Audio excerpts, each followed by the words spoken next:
Hey guys, welcome to part 2 of our mixed media art journal page. Last video we did this loose watercolor bird and I talked about tips for loose watercolor.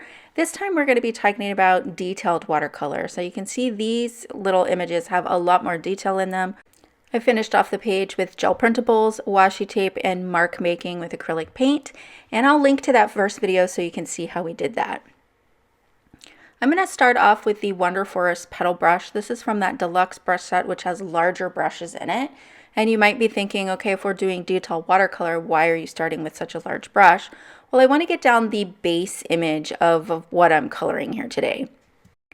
Watercolor is all about layers and building up your layers. Well, really any coloring. If you are coloring with color pencils, then you know that requires lots and lots of layers of color. Same thing for your Copic markers. You're going to use several layers for that. You're not just going to do one pass. You'll have several layers to increase the depth and the detail of your images. So I'm just using the shape of the brush here. Now, I've never used a petal brush, so I'm just kind of getting used to this brush, and that's why I wanted to do this little image here. I was thinking about what shapes I could make with this petal brush that wasn't necessarily a flower. And so I'm just creating some little pointed oval shapes here with the petal brush. And these are going to create the small cavities in the pixie cup lichen. And you can see a reference photo up top here of what those look like. They almost look like little tubes. And they remind me a lot of the Zentangle pattern called Tunnel Vision by Jody Genovese.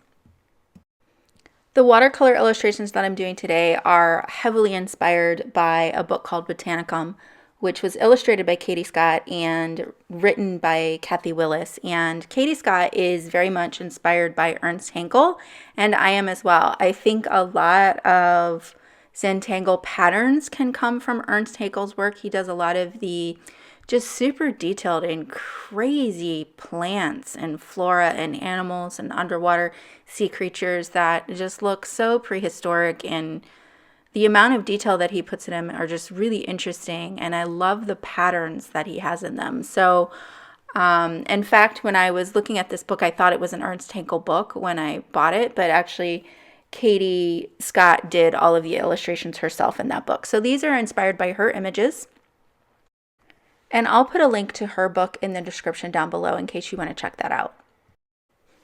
Another reason I chose an image like this is because, again, it's very basic shapes. So I am not ready to go full on out and try and watercolor a photorealistic flower or something like that, like what you would see like Anna Mason do.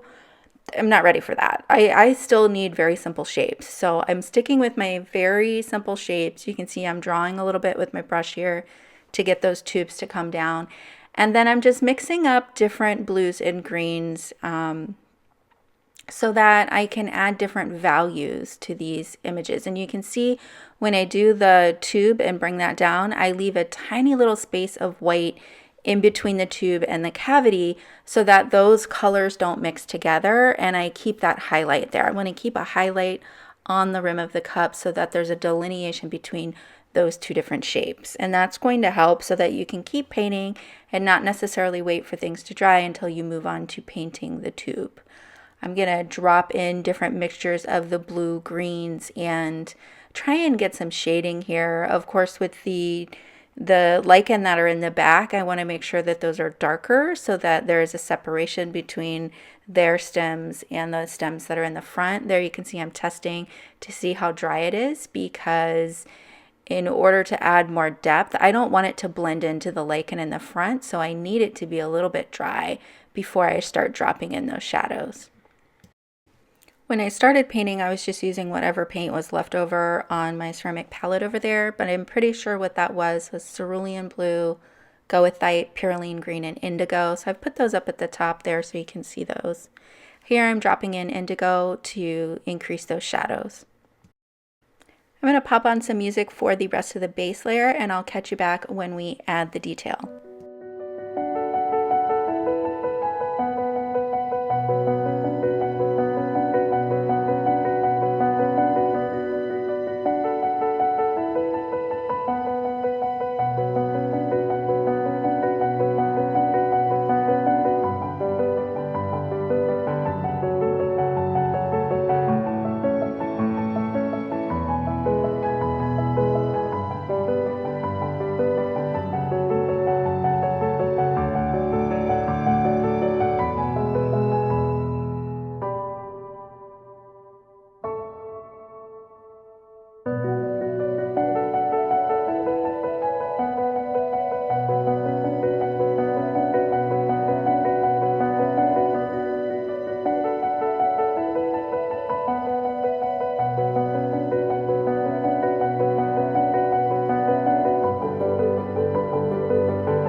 So I think I have the shadows built up pretty nicely, and there's a good variation of color between blue, green, and indigo, but I think it needs a little bit of detail. So I've grabbed the #1 brush from the Wonder Forest detail set, and this is a super, super thin and short liner. So because the bristles are shorter, you have a lot of great control over it versus what I find with like a rigger brush or a liner brush where the bristles are very long. I have a lot less control over that, and that's the reason they're long is so that it holds more paint, so that if you are writing a word, you have enough paint to complete the word.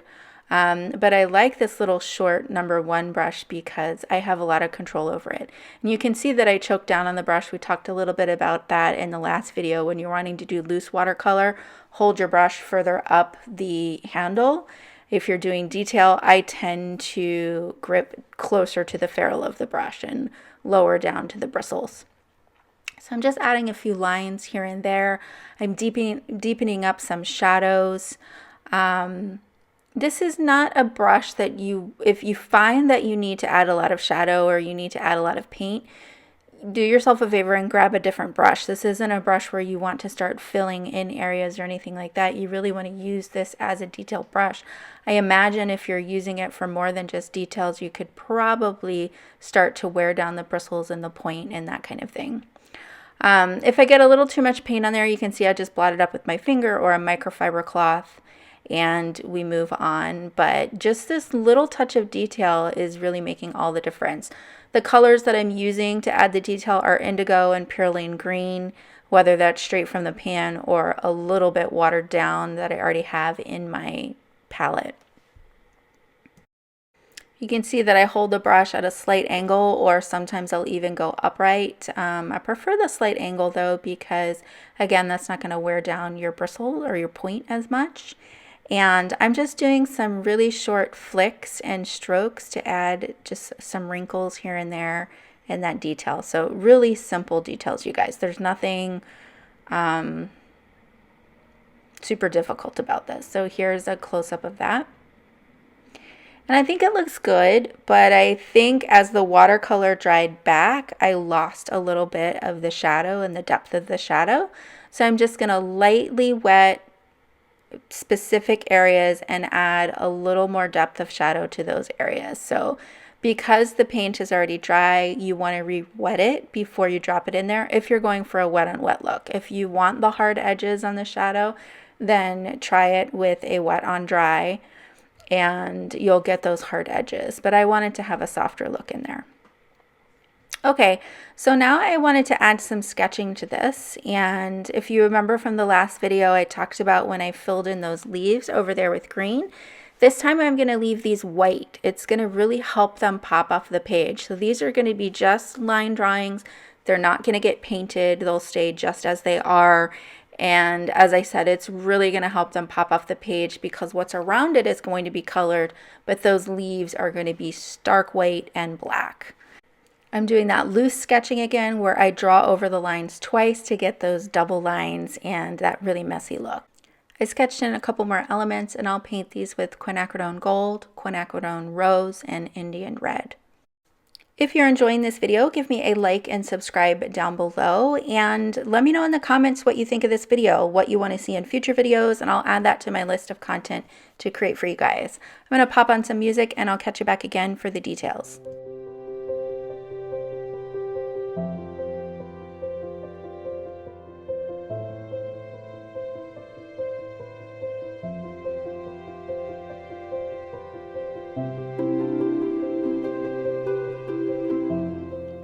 I'm I'm skipping every other section so I can paint these sections and let them dry a little bit before I do the adjacent section. That's going to help me get delineated edges, kind of those hard edges around the section, and make sure that they don't bleed into each other and just become one single blob.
Here I'm using the point of the 6 round brush from the detail set to just add a rough edge to one side of it. That's going to make it look a little bit furry and like it has little texture and tendrils coming off of the stem.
I start to add a little too much water, even with my detail brush, it's too much water and I'm blending it out too much, so I'm losing the detail that I'm trying to put into it, even though I'm getting some shadow. So make sure that you're not adding too much water when you're trying to add detail, otherwise it's just going to blend in to the background like you can see is happening there. So let it dry. You can see I blotted up the extra water there, and just, I know the darker pigment can be a little bit scary, but it really does look better when you have that full spectrum of values of the dark to light. I've gotten to the point where I need to leave that little guy alone and just let him dry, and so I'm just going to add some really simple lines to this one up here. I want to add some darker pigment to the bottom here, just show that there's some wrinkles in the edges of these little mushrooms, and kind of long stem mushrooms. These are called, what are these called? These are called red miasmas? Something like that. Anyway, they're pretty much fungus mushrooms. But you can see just adding that little bit of darkness, and you don't want to outline everything because then it's going to look like a stamp and it's not going to look very natural. You just want to have touches of that dark pigment here and there, and I did my shadows on these with Indian red. While the watercolor is drying, I'm going to work on some mixed media, and I'm putting down some matte gel medium. This is a clear gel medium, and I'm adhering a piece of one of my gel printables down. So this particular gel printable is from the Terra Cotta collection, and I printed it on an old dictionary page. Here I have a piece of washi tape from the washi tape shop. This is the Fiori set, and I'll have all of the supplies linked down below for you guys so you can check those out if you're interested. And if you missed my introduction to gel printables, which are high resolution digital gel prints, then I will link to my last video at the end of this video so you can check that out. And I wasn't feeling too confident to just go straight in with my acrylic pen like I did my first sketching today, so I decided to add a few mushrooms with a pencil first, and then I'll go over it with the black acrylic pen. So obviously that's something that you can do. Most people will sketch with a pencil first and not just go straight in with the pen, but I feel pretty confident about those messy leaves. I mean, they're just messy leaves, so I felt pretty good about those. But for the mushrooms, I wasn't sure how I wanted my little grouping to be, so decided to do it with the pencil first. This acrylic pen is a 0.7 millimeter bullet nib, so it's the fine tip bullet nib. That seems to be my most used. I have a few different sizes of these Posca pens, and that seems to be my most favorite tip, is the 0.7 millimeter bullet nib. So same thing, I'm doing a couple lines around this, and so that it's got that same messy, sketchy look. I'm going to add a little bit of shadow to the stems right at the base of the mushroom top, because they would be casting a shadow onto the stem depending upon where your light source is. And I'll add a little bit of detail. So just like the leaves, I'm not going to paint these. I'm going to keep these stark white so that they really pop off the page and away from everything else that's on the page. If you want to know how I do the background on this page, I'm not going to show it in this video. It's very similar to what I did on the left-hand page. So again, that video will be linked at the end of this video. You can check that out there. But I painted a blue background, and then we did some mark making with a button and acrylic paint, and I used goethite watercolor to add some more ground around the mushrooms. But you can check that out in the first video. Here's the completed 2-page spread. We've got the little birdie on the left with the loose watercolor, and we have today's spread on the right. Unfortunately, I didn't film this little mushroom, otherwise I would have added this to this video. I had tons of fun with this mixed media art journaling, and I hope you did too. It was really a totally different thing for me to do, and I hope I've inspired you to give it a try. Thanks so much for joining me, and I'll see you soon in the next video.